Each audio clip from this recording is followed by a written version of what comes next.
नमस्कार, मैं राघव जैन।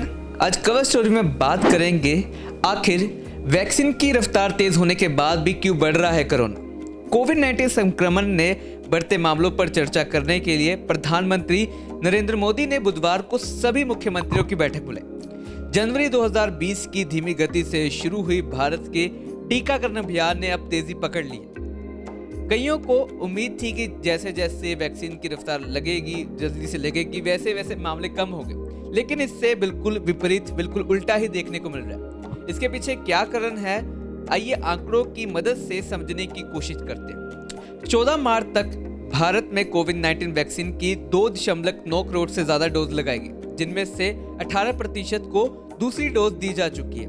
सिक्किम, अरुणाचल प्रदेश और दिल्ली जैसे छोटे राज्यों ने प्रति 10 लाख की आबादी के हिसाब से सबसे ज्यादा टीके लगाए हैं। हालांकि दूसरे राज्य भी तेजी से आगे बढ़ रहे हैं। केरल, राजस्थान और गोवा ने अपने प्रति 10 लाख की आबादी पर 35,000 से अधिक डोज दी है। वैक्सीन का असर, क्या वैक्सीन के मामलों में बढ़ोतरी को रोक सकती है?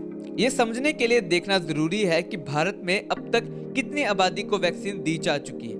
मान लीजिए कि भारत में 100 लोग रहते हैं, तो उस हिसाब से उनमें से अब तक 2.04 को वैक्सीन मिली है। ये डोज 2.04 डोज भी उन लोगों को मिली है जो स्वास्थ्य कर्मी है, फ्रंट लाइन वर्कर है या फिर गंभीर बीमारियों से जूझ रहे हैं, 45 साल से उम्र वाले या फिर 60 साल से अधिक उम्र वाले लोग हैं। अब तमिलनाडु का उदाहरण देखते हैं, जिसने जेंडर और उम्र के आधार पर डोज के नए मामलों का डेटा जारी किया है। 1 मार्च से अब तक आम लोगों के लिए टीकाकरण शुरू किया गया। तब से बात करें तो उम्र के लोग 60 प्लस जो लोग हैं, रोज के मामले में संख्या कम हुई है। जनवरी की शुरुआत में नए मामलों में वृद्धि लोगों की संख्या 24% थी और 1 मार्च के बाद अब तक 22 से 23% तक आ गई है। तमिलनाडु में 60 से ज्यादा उम्र के मामलों में आई कमी को देखते हुए बहुत ही छोटे स्तर की ओर है और ऐतिहासिक सीमा के अंदर ही बनी हुई है। क्या हम इस वैक्सीन का असर मान सकते हैं? ये कहना जल्दबाजी होगी, क्योंकि वायरस सभी उम्र के लोगों को समान रूप से फैल रहा है। तो हमें कब पता चलेगा कि वैक्सीन बढ़ते मामलों के खिलाफ प्रभावी हो सकती है?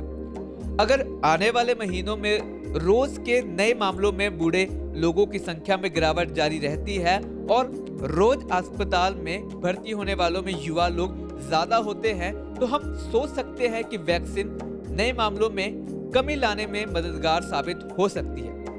केरल में टीकाकरण के बाद नए पॉजिटिव मामलों में स्वास्थ्य कर्मियों का प्रतिशत काफी कम हुआ है।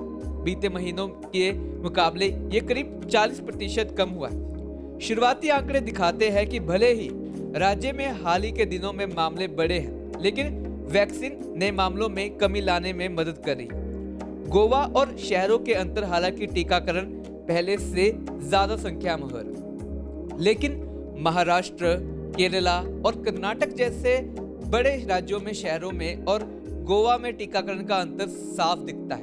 इन राज्यों का कहे तो जिला जो डाटा है वो ही मौजूद है।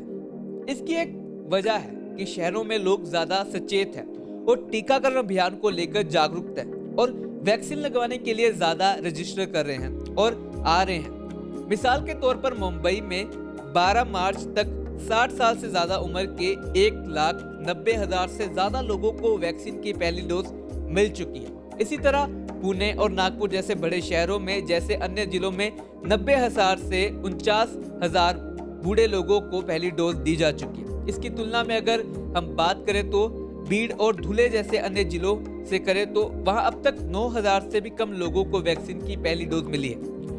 वायरस का फैलाव घनी आबादी वाले शहरों से आगे बढ़कर छोटे ग्रामीण जिलों में पांव पसार चुका है। कुछ हफ्ते पहले ही महाराष्ट्र का एक अन्य जिला अमरावती हर दिन के नए मामलों का हॉटस्पॉट बन गया है।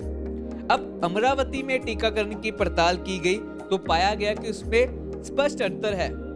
12 मार्च तक 16,000 से अधिक बूढ़े लोगों को वैक्सीन की पहली डोज मिली है, जो अहमदनगर और कोल्हापुर जैसे अन्य जिलों की तुलना में बेहद ही कम है। ग्रामीण और शहरी जिलों का टीकाकरण का अंतर जितना कम होता है, वो रोज के कहे तो बढ़ते मामलों से निपटने में राज्यों की उतनी ही मदद करेगा। अब बड़ी बात यह होगी कि इस मीटिंग में फैसला क्या निकल के आता है। खबरों के लिए आप हमारे साथ बने रहें और देखते रहें आज शाम प्लस।